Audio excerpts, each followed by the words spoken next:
It is much easier to take people, throw them in jail, and use them as slave labor than let them run free and run through society, creating whatever they want to create and being free and imaginative.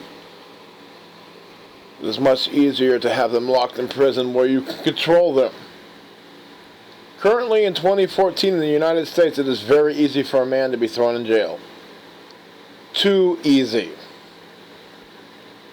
It's really good to have men thrown in jail and use them as slave labor while the women sit at home giving birth to new men to also use as slave labor.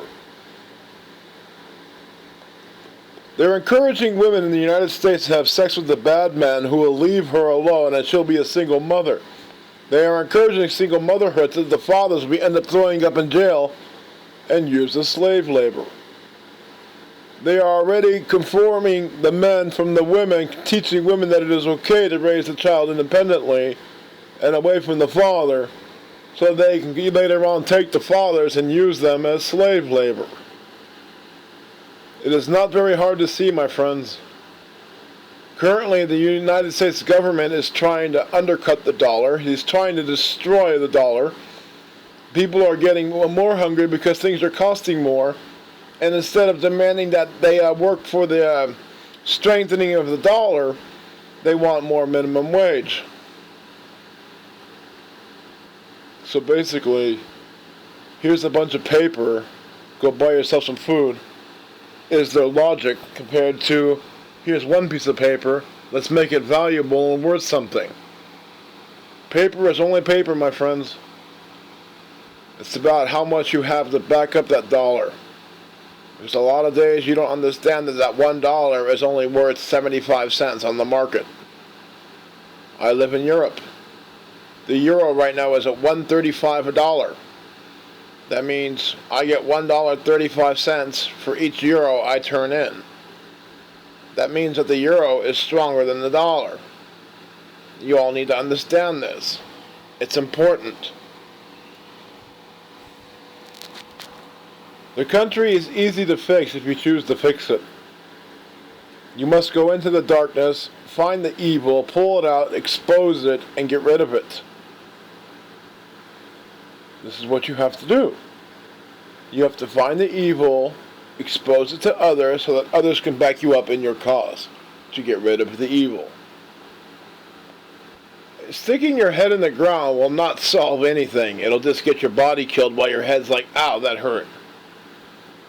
That's what's going to happen.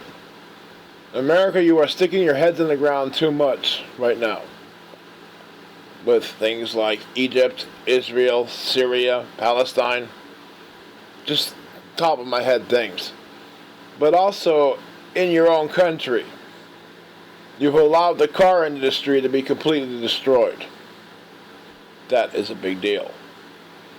America used to bomb other nations and blow up their car industry so that America could be the #1 car industry in the world. And so they were. But now that's being shipped off. America has gone from a land of creators to a land of consumers. And you have to be careful with that swap because that is a gigantic swap.